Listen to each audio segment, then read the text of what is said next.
दोस्तों, बहुत से ऐसे लोग होते हैं जिनको मौसम बदलते ही सर्दी जुकाम छींक की समस्या बनी रहती है और इस वजह से वो पूरे साल परेशान रहते हैं। बहुत से ऐसे भी हैं जिनको यह बीमारी कई सालों से लगातार बनी हुई है और बहुत से इलाज लेने के बाद भी उनमें बहुत ज़्यादा असर नहीं दिखता या कोई भी लाभ होता हुआ नहीं दिखता है। ऐसे में उनको समझ में नहीं आता है कि क्या करें और क्या न करें। और इस बीमारी के कारण जो है हर दूसरे तीसरे महीने वो किसी न किसी डॉक्टर के पास जाते हैं और डॉक्टर उनको कुछ दवाइयाँ देते हैं जिससे बीमारी 2 दिन 4 दिन ठीक रहती है और फिर से वापस आ जाती है। तो ऐसा क्यों होता है और इसका जो है अस्थायी इलाज क्या है, हम इस विषय पे आज के वीडियो में बात करेंगे। इस बीमारी को जो है आयुर्वेद में प्रतिशाय नाम से कहा जाता है या मॉडर्न में एलर्जिक राइनाइटिस नाम से या साइनोसाइटिस नाम से आपका उल्लेख मिलता है और इसके लक्षण जो है इन बीमारियों से मिलते जुलते हैं। आयुर्वेद में इन सारे लक्षणों को प्रतिशाय नाम से जाना जाता है और इसका एक बहुत ही बेहतर जो है उपाय आयुर्वेद में बताया गया है, जिनको कि अगर आप नियमित रूप से इनका पालन करते हैं तो आपको काफ़ी ज़्यादा इस बीमारी में लाभ मिलता है। अब देखते हैं कि इन सारी बीमारियों से हम अपना बचाव कैसे कर सकते हैं। तो जो अब तक हमने कारण बताया, तो सबसे इम्पॉर्टेंट है कि आप इन सभी कारणों से बचें। यानी कि जब भी वातावरण में तापमान बदले तो उस मौसम के अनुकूल हमको कपड़े पहनने चाहिए। यानी कि अगर ठंड ज़्यादा है तो ठंड वाले गर्म कपड़े हमको पहनने चाहिए। जब भी हम बाहर जाएं तो धूल और धुएं से बचें। और इनसे कैसे बच सकते हैं कि इसके लिए हम अपना जो है मास्क का प्रयोग करें।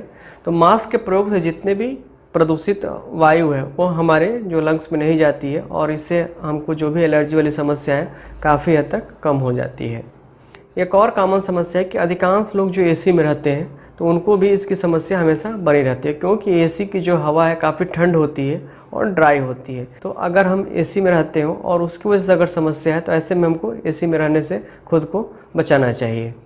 सोते समय हमको अपने जो भी बेड है, चादर है और जो तौलिया है उसको प्रॉपर अच्छी तरीके से साफ़ करना चाहिए, क्योंकि अगर थोड़ा भी धूल रहेगा तो सोते वक्त जो है वो हमारी नाक में जाता है और एलर्जी कॉज करता है, जिसकी वजह से पूरी जो है रात ख़राब हो सकती है। सर्दी जुकाम खांसी वाली समस्याएं हो सकती हैं। तो सोने से पहले अपने बेड को, तौलियों को, चादर को अच्छी तरह से हमें साफ़ कर लेना चाहिए। अगर हमारे घर में कोई भी पालतू जानवर हो तो उससे हमको खुद को बचाना चाहिए, क्योंकि अक्सर होता है कि बहुत से ऐसे पॉलेंस हैं या पॉल्यूटेंट्स हैं जो इनके बालों में रहते हैं और अगर वो हमारे संपर्क में आते हैं तो उनसे हमको एलर्जी हो जाती है और एलर्जी की वजह से हमको बार बार सर्दी जुकाम और खांसी की समस्या बनी रहती है। तो जो भी बड़े बाल वाले जानवर हैं उनसे हमको अपने को दूर रखना चाहिए। कई बार ऐसा होता है कि हम लोग अचानक एसी में रहते हैं और उठ के बाहर चले जाते हैं और बाहर का तापमान काफ़ी ज़्यादा गर्म होता है। तो ऐसे जो है अचानक तापमान के बदलाव से खुद को बचाना चाहिए। यानी कि अचानक बहुत अधिक ठंड से बहुत अधिक गर्म माहौल में नहीं जाना चाहिए। तो अब बात करते हैं कि आयुर्वेद में कौन सी ऐसी औषधियाँ हैं जिसका अगर हम प्रयोग करते हैं तो हम इसमें काफ़ी हद तक इसको नियंत्रित कर सकते हैं। तो इसके लिए आयुर्वेद में बहुत सारी औषधियाँ बताई गई हैं, लेकिन आपको इन औषधियों का प्रयोग किसी भी वैद्य की सलाह से ही करना है।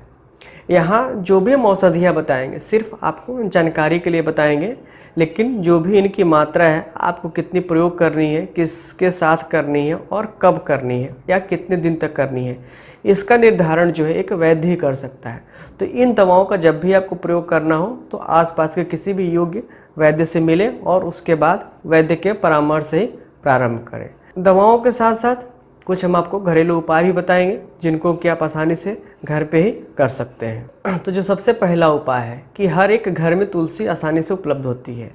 तो आप नियमित रूप से तुलसी के 4 से 5 पत्ते या तो आप ऐसे ही चबा लें या इनका जो है काढ़ा बनाकर पी लें।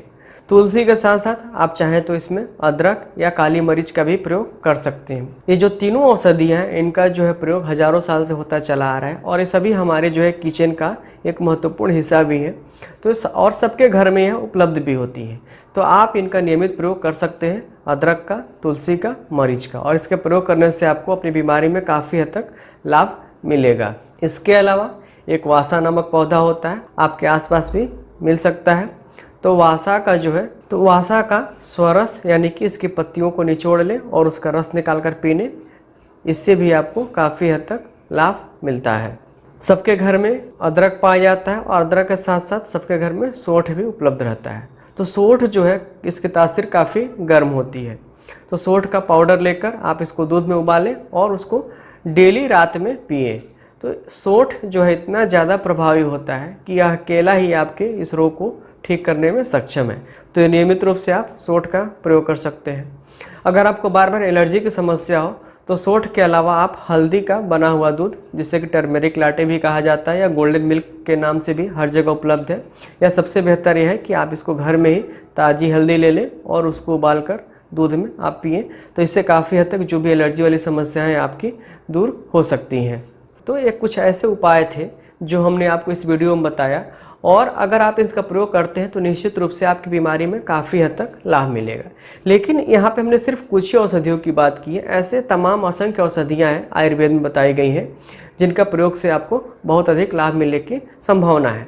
तो जब भी आपको ऐसी बीमारी हो या आपके किसी रिश्तेदार को या मित्र को समस्या हो, तो इसके लिए जो भी आपके पास योग्य चिकित्सक हो, वैद्य हो, आप उनसे एक बार सलाह लें। किसी भी योग्य वैद्य की सलाह से अगर आप इन औषधियों का प्रयोग करते हैं तो निश्चित रूप से आपको जो है इस रोग में लाभ मिलेगा। तो इसी के साथ अगर आपको वीडियो अच्छा लगे तो इसे लाइक करें और अधिक से अधिक शेयर करें। धन्यवाद।